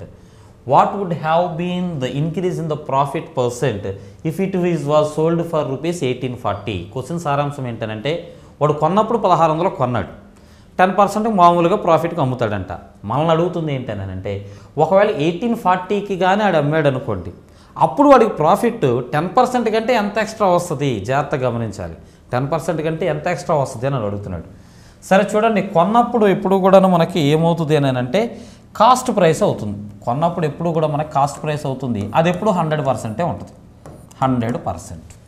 వీడు అమ్మేటప్పుడు 1840కి అమ్ముతాడంట, అంటే ఎంత ఎక్స్ట్రాకి అమ్ముతున్నాడు, ₹240 ఎక్స్ట్రాకి అమ్ముతున్నాడు. ఈ ₹240ని 160 టర్మ్స్లో రాస్తా, అంటే ఒక 160, ఇంకా ఎక్స్ట్రా ఎంత ఉందండి, 80 ఉంది, 80. ఇప్పుడు 1600లో 160 ఎంత ఉంటుందండి, 10%ఏ కదా. 160 అనేది 10% అయితే 80 ఎంత ఉండాలి మరి, 5% ఉంటుంది. అంటే వాడికి ఇప్పుడు ఇది వాడు అమ్ముదాం అనుకున్న 10% కంటే కూడా ఎక్స్ట్రా ఎంత వస్తుంది, 5% వస్తుంది. So the answer is 5%. సింపుల్గా చేస్తే ఇట్లా. లేదు మీకు అలవాటు ఉన్న పద్ధతిలో చేయాలని అంటే కాస్ట్ ప్రైస్ని తీసుకోండి. కాస్ట్ ప్రైస్ ఎప్పుడు 100% ఉంటుంది, అది లెక్కలో చెప్పింది 1600. ఈ 1600 ఎప్పుడు కూడా 100% ఉంటుంది. ఇప్పుడు వాడు అమ్ముదాం అనుకున్నటువంటి సెల్లింగ్ ప్రైస్ ఎంత అంటే 1840 అని లెక్కలో చెప్తున్నాడు. ఇది ఎంత పర్సెంట్ ఉంటుంది, ఇది ఇప్పుడు మనం క్యాలిక్యులేట్ చేయాలి. సరే చూడండి, 2 zeros కి 2 zeros లెస్ చేద్దాం. ఇక 16 రూపీస్ అంటే 1%. మరి 1840 అంటే ఎంత అనేది చూద్దాం. సో ఈ 1840లో ఎన్ని 16s ఉన్నాయో చూద్దాం. 16 ఇందులో 1 టైం క్యాన్సిల్ అవుతుంది, 2 రిమైండర్ 24. 24లో పోదు, 240లో పోతుంది. ఎందుకనంటే 380 is 240, 80లో 5 టైమ్స్, సో 240లో 15 టైమ్స్ పోతుంది. సో 115 అంటే 1840 అనేది 115% అని అర్థమండి. కొన్నది 100%కి, అమ్మేది 115%కి. అంటే వాడికి ఎక్స్ట్రా ఎంత వస్తుంది, 15%. ఈ 15% మొత్తాన్ని మనం ప్రాఫిట్ అని అనుకోవాలి. అయితే ఆల్రెడీ 10% ప్రాఫిట్ వాడు ఆల్రెడీ ఎస్టిమేట్ వేసుకున్నాడు. 10%కి నేను అమ్ముతానని చెప్తున్నాడు. మరి ఈ 1840కి అమ్మితే ఎక్స్ట్రా ప్రాఫిట్ ఎంత వస్తుంది అని అంటే ఆ డిఫరెన్స్ 5% వస్తుంది. 5% ఎక్స్ట్రా ప్రాఫిట్ వస్తుంది. ఇది క్వశ్చన్లో అడిగింది. అంతేగాని 15% ఇచ్చాడు కదా అని ఇది ఆన్సర్ పెట్టారా, తప్పు అయిపోతుంది. జాగ్రత్తగా గమనించాలి. రైట్, నెక్స్ట్ క్వశ్చన్లోకి వెళదాం. క్వశ్చన్ నెంబర్ 46 చేద్దాం. చూడండి, ఖాళీల్లో ఇమ్మడగల గుర్తులను గుర్తించండి. 27, 3, 19, 10 చివరిలో 90 ఉంది. సరే చూడండి, 27 పక్కన 3 ఉందండి. ఈ రెండింటి మధ్యలో ఏం సింబల్ సరిపోతుంది? ఏం సింబల్ సరిపోతుందనంటే నన్ను అడిగితే కనుక ఫస్ట్ డివిజన్ సింబల్ సరిపోతుంది అని అంటాను. అయితే డివిజన్ చేస్తే నెంబర్ చిన్నదైపోతుంది, 9 అయిపోతుంది. ఇక తర్వాత మళ్ళీ 9 into 19 వేసామనుకోండి, చివరిలో 1 వస్తుంది. 1 తర్వాత మీరు 10కి ఏం చేసినా సరే 90 రాదు. కాబట్టి డివిజన్ పనికిరాదు. ఇంకేమున్నాయి అని అంటే ఇక్కడ ఫస్ట్ ఇంటూ కనిపిస్తుంది. సరే ఒకవేళ ఇంటూని కనుక మనం సబ్స్టిట్యూట్ చేసామనుకోండి, అంటే 27 into 3ని తీసుకున్నాం అనుకోండి, అంతవరకు ఏమవుతుంది, 27 into 3 తీసుకుంటే 81 అవుతుంది. 81 తర్వాత 19 ఉంది. ఒకవేళ 81ని 19 యాడ్ చేస్తే మనకు రౌండ్ నెంబర్ 100 వస్తుంది. సో యాడ్ చేసి చూద్దాం. ఒకవేళ ఇక్కడ ప్లస్ ఉందనుకోండి, అప్పుడు ఏమవుతుంది, 81 + 19 ఇక్కడికి 100 అయిపోతుంది. అయితే ఇక్కడ 90 ఉంది. సో మన దగ్గర 100 ఉంది, అవతల 90 ఉంది. మరి మిగిలిన 10 ఏం చేయాలి, లెస్ చేయాలి. సో లెస్ తీసుకుందాం, తర్వాత సింబల్ మైనస్ తీసుకుందాం. ఒక 10ని కనుక లెస్ చేస్తే 90 సరిపోతుంది. అంటే మనకు ఫస్ట్ ఇంటూ, తర్వాత ప్లస్, తర్వాత minus, into plus minus 4th ఆప్షన్లో ఉన్నాయి. అవి సరిపోతున్నాయి. ఇలా మీరు డిఫరెంట్ కేసెస్ని సబ్స్టిట్యూట్ చేసి ట్రై చేయండి, తప్పదు. ఏంటంటే ఫస్ట్ ఏది సరిపోతుంది, ఏది సరిపోతుంది. అయితే ఏంటంటే ఇలాంటి వాటిల్లో పక్క నెంబర్స్కి ఇప్పుడు నేను చెప్పినట్టుగా 27కి 3కి డివిజన్ అయితే సరిపోతుంది, 3లో క్యాన్సిల్ అవుతుంది. అదే 3 ప్లేస్లో 4 ఉందనుకోండి, డివిజన్ చెప్పేవాడిని కాదు. ఎందుకని 27లో 4 డివిజన్ అవ్వదు కాబట్టి. సో అలాంటి సింబల్స్ని కొంచెం జాగ్రత్తగా తీసుకోండి. రైట్, నెక్స్ట్ 47 క్వశ్చన్ చేద్దాం. చూడండి, 2/7 + 3/5 డివైడెడ్ బై 2/5 + 2/7 దీన్ని సాల్వ్ చేయమని చెప్తున్నాడు. సరే చూడండి, ఫస్ట్ ఈ పార్ట్ని తీసుకుందామండి. 2/7 + 3/5 దీన్ని కనుక మనం సింప్లిఫై చేసామనుకోండి, డినామినేటర్లో 35 ఎల్సిఎం అవుతుంది. 5 into 2 10 + 7 into 3 21. అంటే మొత్తం ఎంత అవుతుంది అని అంటే 31/35. సో న్యూమరేటర్ పార్ట్ని తీసుకుంటే ఇలా వస్తుంది. ఇక డివైడెడ్ బై తర్వాత ఉన్న పార్ట్ని తీసుకుందాం. 2/5 + 2/7 అని ఉంది. ఓకే, 2/5 + 2/7 రెండు, ఇక్కడ కూడా 35 వస్తుంది ఎల్సిఎం. 2 into 7 14 + 5 into 2 10 రెండింటిని యాడ్ చేసుకుందాం, మనకు 24 అవుతుంది. 24/35. లెక్కలో గమనిస్తే ఈ రెండింటికి మధ్యలో ఏం సింబల్ ఉంది, లెక్కలో మనం గమనిస్తే ఈ రెండింటికి మధ్య డివైడెడ్ బై సింబల్ ఉంది. అంటే దాని అర్థం ఇదిగో ఇలా పెద్దగా మనం ఇంకొక లైన్ గీసుకోవచ్చు. సో న్యూమరేటర్లో 31/35, డినామినేటర్లో 24/35 ఉన్నాయి. డినామినేటర్లో ఉన్న 35 క్యాన్సిల్ చేయొచ్చు. ఇక మిగిలేదేంటి, 31 అనేది ప్రైమ్ నెంబర్ కాబట్టి 31/24 అనేది వస్తుంది. So 31/24 first option is your answer. అర్థమైంది కదండి. నెక్స్ట్ క్వశ్చన్కి వెళదాం. ఓకే, ఖాళీల్లో ఇవ్వగల గుర్తులను గుర్తించండి. మళ్ళీ ఇక్కడ 44 ఉంది, 4 ఉంది, 7 ఉంది, 5 ఉంది.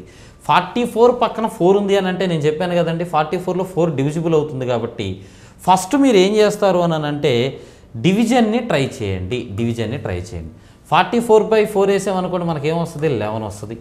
11 వచ్చిన తర్వాత 7 ఉంది, 5 ఉంది. సో 7, 5 ఉన్నప్పుడు మీరు 82 దాకా వెళ్ళాలంటే ఖచ్చితంగా ఒక మల్టిప్లికేషన్ పడాలి. డివిజన్ తర్వాత 7తో మల్టిప్లై చేయాలా, లేదా 7ని యాడ్ చేసి 5తో మల్టిప్లై చేయాలా, ఈ రెండు కేసెస్ని చెక్ చేద్దాం. ఫస్ట్ 7తో కానీ మల్టిప్లై చేసామనుకోండి, 11 into 7 77 అవుతుంది. దానికి ఒకవేళ 5ని కనుక యాడ్ చేస్తే మనకి 82 సరిపోతుంది. అంటే ఫస్ట్ నువ్వు డివిజన్ చేయాలి, ఆ తర్వాత వచ్చినటువంటి ఇక్కడ దాకా ఒక నెంబర్, ఇక్కడ దాకా ఒక నెంబర్ అండి, ఇక్కడ దాకా ఒక నెంబర్. సో ఫస్ట్ డివిజన్ చేయాలి. డివిజన్ తర్వాత ఏం చేస్తావు అని అంటే 7ని మల్టిప్లై చేయాలి, చేసిన తర్వాత 5ని యాడ్ చేయాలి. సో డివిజను, మల్టిప్లికేషన్, ఎడిషన్ ఈ 3 ఉన్నది ఏదో చూడండి. Division, multiplication, addition, division, multiplication, addition ఇది కూడా 4th ఆప్షన్లోనే ఉంది. రైట్. క్వశ్చన్ నెంబర్ 49 చూద్దాం చూడండి.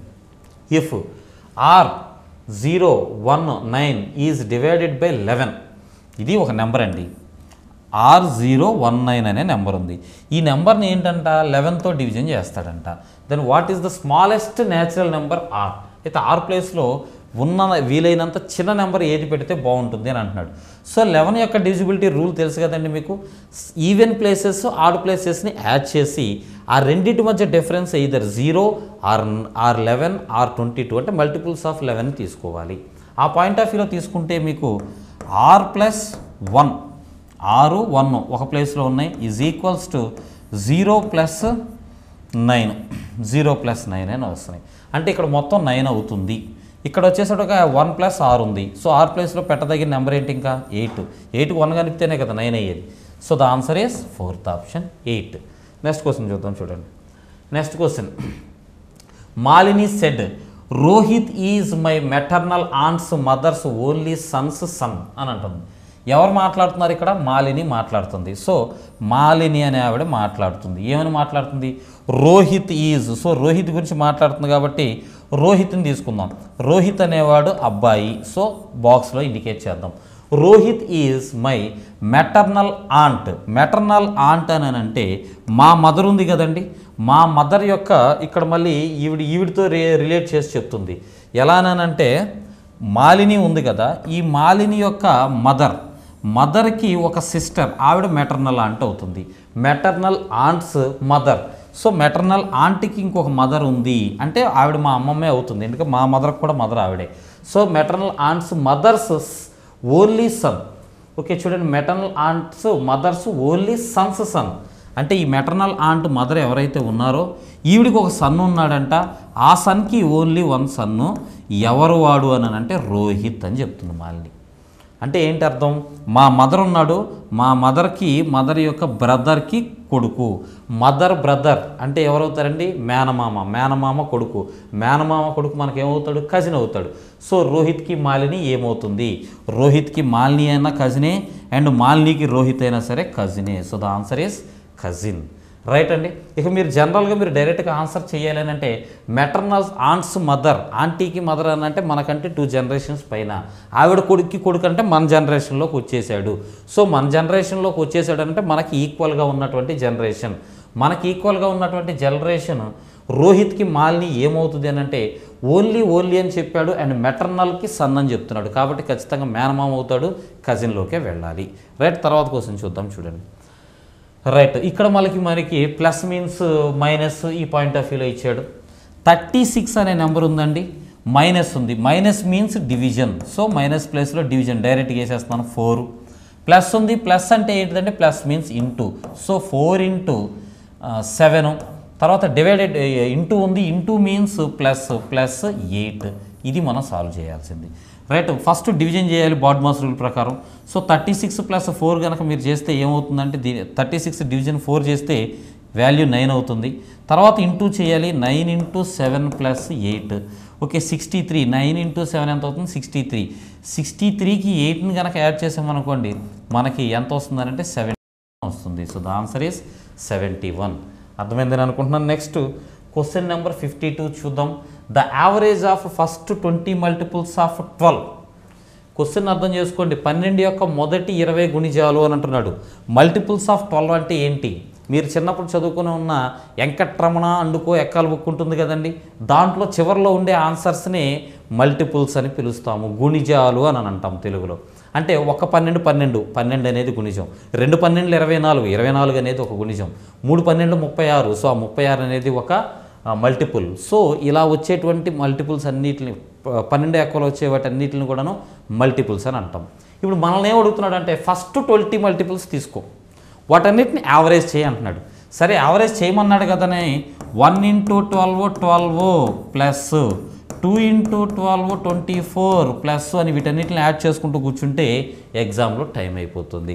మరి ఎగ్జామ్లో ఎలా చేయాలి అని అంటే కొంచెం స్మార్ట్గా ఆలోచించండి, ఎగ్జామ్లో అయితే ఆన్సర్ చేయొచ్చు. నేను ఇప్పుడు స్మార్ట్గా ఆలోచించడం అంటే ఇప్పుడు నేనేం చెప్తున్నాను, 20 మల్టిపుల్స్ అంటున్నాడు కదా, రెండింటికి యావరేజ్ అని అంటే ఎగ్జాక్ట్గా మధ్యలో ఉండేటువంటి నెంబరు 10.5. 10.5 ఇంటూ 12 వేసేసామనుకోండి, 10.12 ఇంటూ 5 వేసామనుకోండి, 10 టైమ్స్ అయితే 120, 5 టైమ్స్ 6, 126 ఈజ్ యువర్ ఆన్సర్. ఎలా వచ్చింది అది కూడా నేర్చుకునే ప్రయత్నం చేద్దాం. ఒకసారి చూడండి, మల్టిపుల్స్ వచ్చేసేటప్పటికి మీకు 12 యొక్క మల్టిపుల్స్ 12 దగ్గర నుంచి స్టార్ట్ అవుతాయి. ఇది ఫస్ట్ మల్టిపుల్ అండి. సెకండ్ మల్టిపుల్ వచ్చేసేటప్పటికి 24 ఉంటుంది, ఇది సెకండ్ మల్టిపుల్, అవునా? And so on 20th multiple అంటే ఏం చేస్తాం మీరు, ఇప్పుడు ఫస్ట్ మల్టిపుల్ అంటే 1 into 12, సెకండ్ మల్టిపుల్ అంటే 2 into 12. సో 20th మల్టిపుల్ అంటే ఏమవుతుంది, 20 into 12 అవుతుంది, 240 అవుతుంది. ఫస్ట్ నెంబర్ ఎంత ఇక్కడ మీకు 12 ఉంది, ఫస్ట్ నెంబర్ ఎంత ఉందండి 12, లాస్ట్ నెంబర్ ఎంత ఉంది 240 ఉంది. యావరేజెస్లో ఒక కాన్సెప్ట్ ఉంది, సిరీస్లో ఉన్నటువంటి నెంబర్స్ అంటే ఆర్డర్లో ఉన్నటువంటి నెంబర్స్ని ఫస్ట్ నెంబర్ని లాస్ట్ నెంబర్ని కనుక మల్టిప్లై చేసి, ఫస్ట్ నెంబర్ని లాస్ట్ నెంబర్ని యాడ్ చేసి డివైడెడ్ బై 2 చేస్తే మొత్తానికి యావరేజ్ వస్తుంది అని ఒక కాన్సెప్ట్ ఉంటుంది. సో ఆ కాన్సెప్ట్ ప్రకారం 12ని 240 తోటి యాడ్ చేద్దాము, డివైడెడ్ బై 2 చేద్దాం. 2 ఇందిట్లో అయితే 6 టైమ్స్ పోతుంది, ఇందిట్లో 120 టైమ్స్ పోతుంది. So the answer is 126. Okay, బాగానే ఉంది, కానీ ఇదేంటిది మరి, ఇదేంటిది అని అంటే ఇదిగో ఈ నెంబర్లు చూడండి, first number, second number, third number, ఇలా 20 నెంబర్స్ తీసుకున్నాం కదా. ఈ 20 నెంబర్స్ నువ్వు యావరేజ్ తీసుకున్నాం అనుకోండి, 1 2 3 4 5 6 7 అని చెప్పేసి వరుసగా 20 ఉంటాయి. సో మీరు సరిగ్గా మధ్యలోకి తీసుకుంటే ఇక్కడ 10 ఉంటుంది, ఇక్కడ 11 ఉంటుంది. అయితే ఏమవుతుందనంటే ఇటు పక్కన ఒక 10 నెంబర్స్, అటు పక్కన ఒక 10 నెంబర్స్ ఉంటాయి. యావరేజ్ ఏమవుతుందనంటే సరిగ్గా మధ్యలో ఉంటుంది, ఇక్కడ ఇలా సరిగ్గా మధ్యలో యావరేజ్ ఉంటుంది. సో మరి సరిగ్గా మధ్యలో మీరు యావరేజ్ని కనుక తీసుకుంటే ఆ యావరేజ్ ఏమవుతుంది అని అంటే 10.5 అవుతుంది, అవునా? పైన ఉన్న వాల్యూస్ ఎలా వస్తున్నాయి, 1 ఉన్నప్పుడు 12, 2 ఉన్నప్పుడు 24, 20 ఉన్నప్పుడు 240, అంటే ప్రతిదాన్ని 12తో మల్టిప్లై చేస్తాం. సో ఈ 10.4ను కూడా నువ్వు 12తో మల్టిప్లై చేస్తే ఏమవుతుంది అని అంటే మనం అనుకున్నట్టుగా 126 వస్తుంది. ఇదొక వే యావరేజ్ని క్యాలిక్యులేట్ చేయడానికి. రైటా, నెక్స్ట్ క్వశ్చన్లోకి వెళదాం. Question number 53, what is the median of the following list of numbers? So మనకు ఒక నెంబర్స్ ఇచ్చాడండి, మీడియన్ని క్యాలిక్యులేట్ చేయండి. ఇలాంటిదే మనకి ఇంతకుముందు బాహుళకం వచ్చింది, 3 వచ్చింది. సో ఇక్కడ మీడియన్ని క్యాలిక్యులేట్ చేయమని చెప్తున్నాడు. మీడియన్ క్యాలిక్యులేట్ చేయాలి అని అంటే ఇచ్చిన నెంబర్స్ని అసెండింగ్ ఆర్డర్లో కానీ డిసెండింగ్ ఆర్డర్లో కానీ రాసుకోవాలి, అంటే ఆరోహణ లేదా అవరోహణ క్రమంలో రాసుకోవాలి. రాసుకున్న తర్వాత ఎగ్జాక్ట్గా మధ్యలో ఏ నెంబర్ ఉంటుందో అదే మీడియన్ అవుద్ది. సరే, ఇచ్చిన నెంబర్లను ఆర్డర్లో రాద్దాం. Small number to big number రాద్దాం మనం, అంటే అసెండింగ్ ఆర్డర్ రాద్దాం. ఫస్ట్ అన్నిటికంటే చిన్నది ఏంటిది అని అంటే 31. దాని తర్వాత ఏమున్నాయి చూడండి, 30s 40s ఏం లేవు, తర్వాత 50s ఉన్నాయి. సో 50స్లో కూడా 53 ఉంది, 53 తర్వాత 55 ఉంది, 55 తర్వాత 56, 56 తర్వాత 59, 59 తర్వాత ఏముందండి 61 ఉంది, దాని తర్వాత 69 ఉంది. సో మొత్తం ఎన్ని నెంబర్స్, 1 2 3 4 5 6 7 నెంబర్స్. 7 నెంబర్స్లో ఫస్ట్ 3 నెంబర్స్ని తీసేసేయండి, లాస్ట్ 3 నెంబర్స్ని తీసేయండి, మధ్యలో ఉన్నది మధ్యగతం అవుతుంది. So the answer is 56. ఆర్డర్లో రాయడం వస్తే చాలు, క్వశ్చన్కి ఆన్సర్ వస్తుంది. రైట్, నెక్స్ట్ క్వశ్చన్ చూద్దాం. చూడండి, question number 54, the sum of digits of 2 digit number is 9. ఒక 2 digit నెంబర్ ఉంది, అందులో ఉన్న డిజిట్స్ని యాడ్ చేస్తే 9 వస్తుందంట. When the digits are reversed, ఆ డిజిట్స్ని కనుక మీరు రివర్స్ చేస్తే the numbers decreased, the number decreased by 45, find the changed number. ఇప్పుడు ఏ నెంబర్స్ అయినా సరే మీరు బాగా గుర్తుపెట్టుకోండి, డిజిట్స్ని చేంజ్ చేశారనుకోండి, ఫర్ సపోజ్ మీ కాన్సెప్ట్ అయితే అర్థం అవ్వడం కోసం చెప్తున్నాను నేను. డిక్రీజ్డ్ బై 45 అంటున్నారు, డైరెక్ట్గా ఆన్సర్ అయితే ఎట్లా వెయ్యాలి అని అంటే some of the digits of the 2 digit number is 9 అని చెప్తున్నాడు.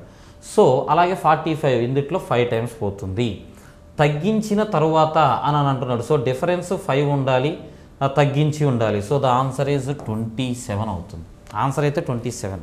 ఎలా వచ్చిందో ఇప్పుడు నేను మీకు డీటెయిల్గా చెప్పే ప్రయత్నం చేస్తాను, అండ్ షార్ట్ కట్ కూడా నేను ఎలా చేసానో చెప్తాను. ఒకసారి గమనించండి, ముందు కాన్సెప్ట్ తెలుసుకోండి. ఏదైనా నెంబర్ ఉందనుకోండి, ఫర్ సపోజ్ 36 అనే నెంబర్ ఉంది నా దగ్గర, దీనిలో ఉన్నటువంటి లెటర్స్ నెంబర్స్ నేను చేంజ్ చేస్తే 63 అవుతుంది. గమనించారా, 36 63 అవుతుంది. ఇంటర్చేంజ్ చేస్తే. అయితే మీరు ఒకసారి గమనించండి, 36కి 63కి మధ్య ఉన్న డిఫరెన్స్ ఎంతో చూద్దాం. 13లో నుంచి అంటే 63లో నుంచి 36 తీసేద్దాం. 13లో నుంచి 6ని తీసేస్తే 7, తర్వాత ఇక్కడ 5 ఉంటుంది, 5లో నుంచి 3 పోతే 2, సో 27 అవుతుంది. అవునా? ఈ 27ని ఎలా తెలుసుకోవచ్చు అని అంటే ఈ 2 డిజిట్స్ మధ్య ఉన్నటువంటి డిఫరెన్స్ ఎంత? 3. సో 3 × 9 వేస్తే 27 వస్తుంది. 3 × 9 వేస్తే 27 వస్తుంది. ఇంకొక ఎగ్జాంపుల్ చెప్తా చూడండి. ఫర్ సపోజ్ 54 అనే నెంబర్ ఉందనుకోండి, దీన్ని ఇంటర్చేంజ్ చేస్తే 45 అవుతుంది. అవునా? రెండింటికి మధ్య డిఫరెన్స్ ఎంత? ఓన్లీ 9. ఓకే, ఇక్కడ 2 డిజిట్స్ మధ్య ఉన్నటువంటి డిఫరెన్స్ ఎంత? 1. సో 1 అని అంటే 1 × 9 వేస్తే ఆ 9 అనేది వస్తుంది. ఇప్పుడు కాన్సెప్ట్ మీకు అర్థమైంది కదా. ఇప్పుడు ఈ కాన్సెప్ట్ను ఉపయోగించుకొని మనం ఆన్సర్ చేద్దాం. చూడండి, ఆ 2 డిజిట్స్ని యాడ్ చేస్తే 9 వస్తుంది అని అంటున్నాడు.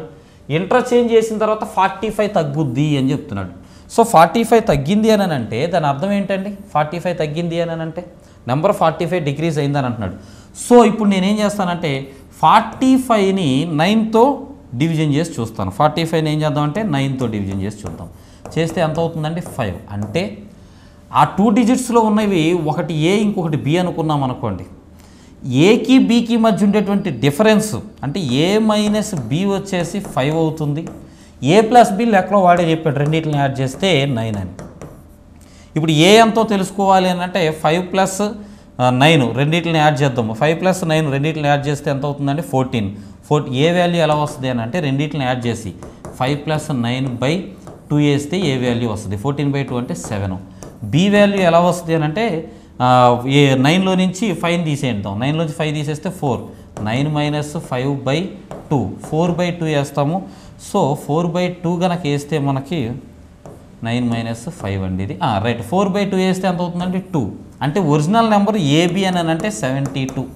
రివర్స్ చేస్తే అది 27 అవుతుంది. That is our answer.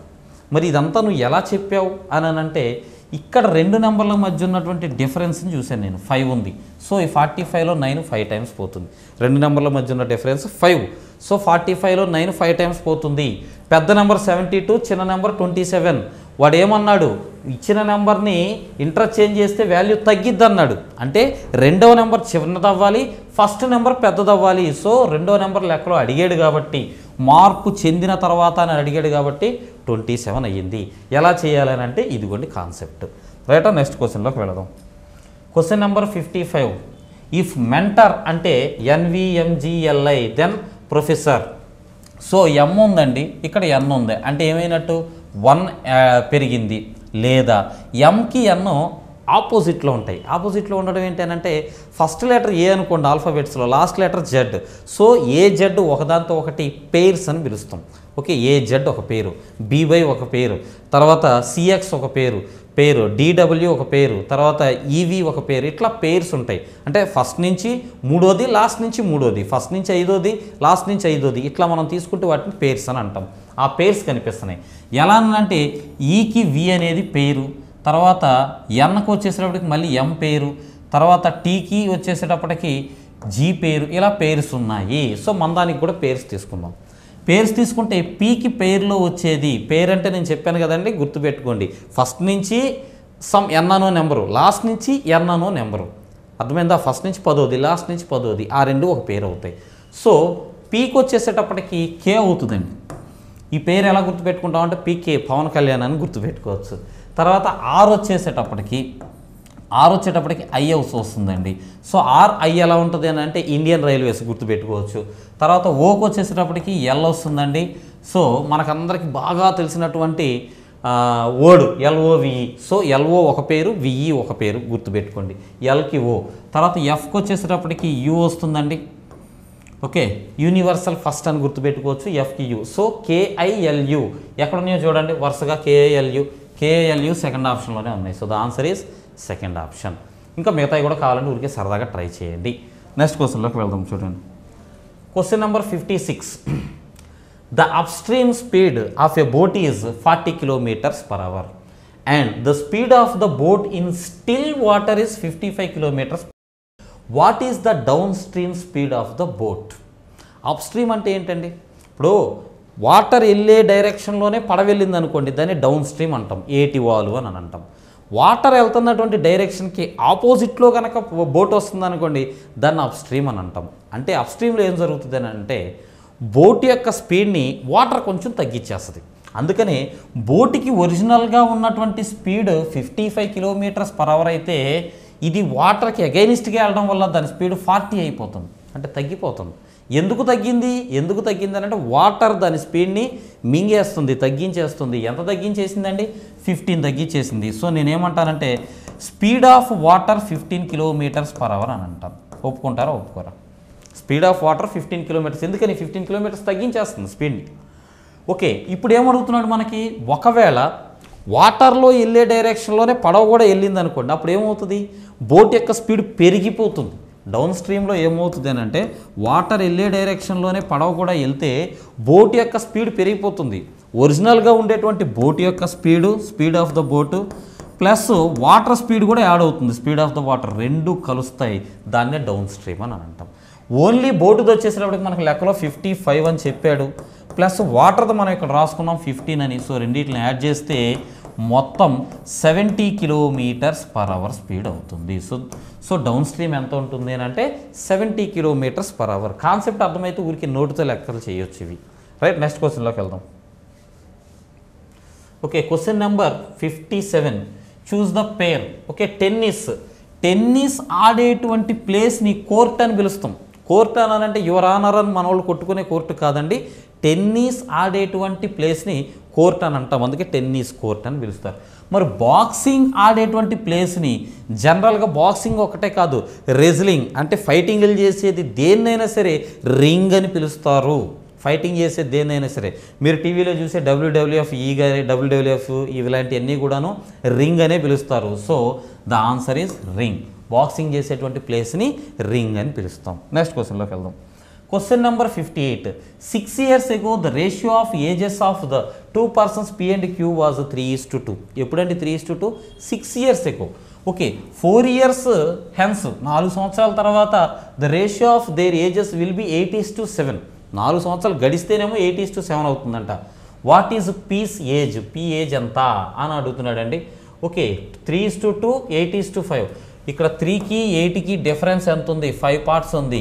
Okay, 5 parts అని అంటే ఏజ్లో డిఫరెన్స్ ఎంత అని చెప్తున్నాడు. 6 years తర్వాత 4 years అంటే మొత్తం 10 parts. 5 parts అంటే 10 parts. అయితే పీ ప్రస్తుత వయసు ఎంత అని అంటున్నాడు. సో 4 years హెన్స్ అంటున్నాడు కాబట్టి 8 parts తీసుకున్నాం అనుకోండి. 8 parts ఎంత అవుతుంది? 16 years. 4 years తర్వాత 16 years వస్తుంది వాడికి అని అంటే ఇప్పుడు ఎంత ఉంది అని అంటే 12 years ఆన్సర్. సింపుల్గా చేయాలని అంటే మీరు ఒక 5-6 secondsలో ఆన్సర్ చేయాలంటే ఏం చేయలేదు, నేను జాగ్రత్తగా గమనించండి.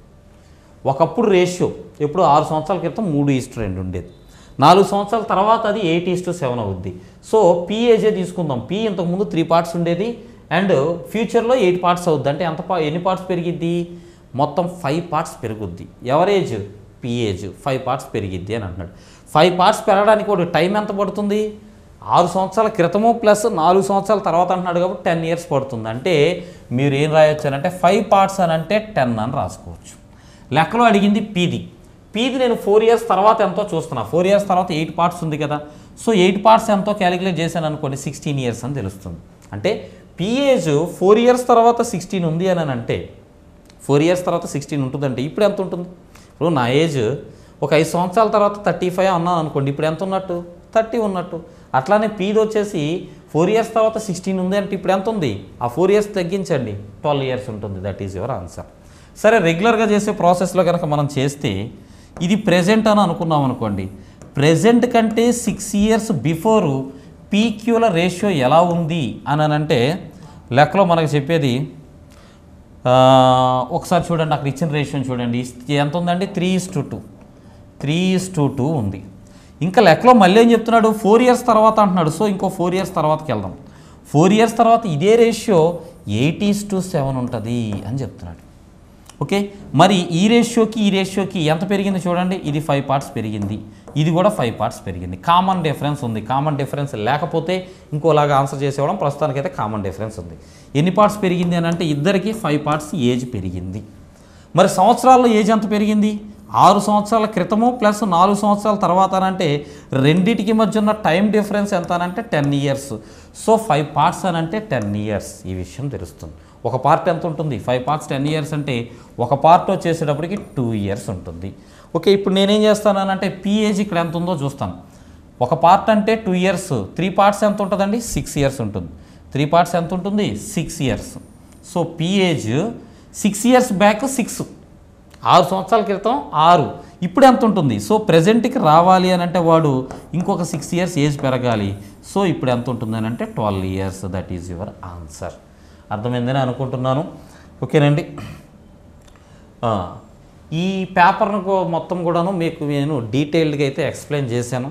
కొన్ని క్వశ్చన్స్ మీకు ఒకటి అర మెథడ్స్ చెప్పాను. ఎందుకంటే వాటిని ఎక్స్టెండ్ చేసుకోవడం, సాగదీయడం మీకు టైం వేస్ట్, నాకు టైం వేస్ట్.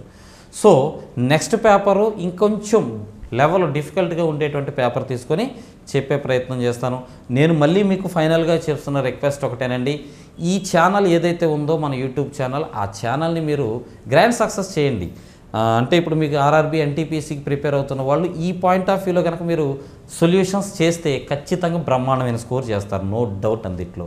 సో మీరు నలుగురికి తెలియజేయగలిగితే కనుక మేము మరిన్ని వీడియోస్ చేయగలుగుతాం, మరింత ముందుకు రాగలుగుతాం. Thank you for watching.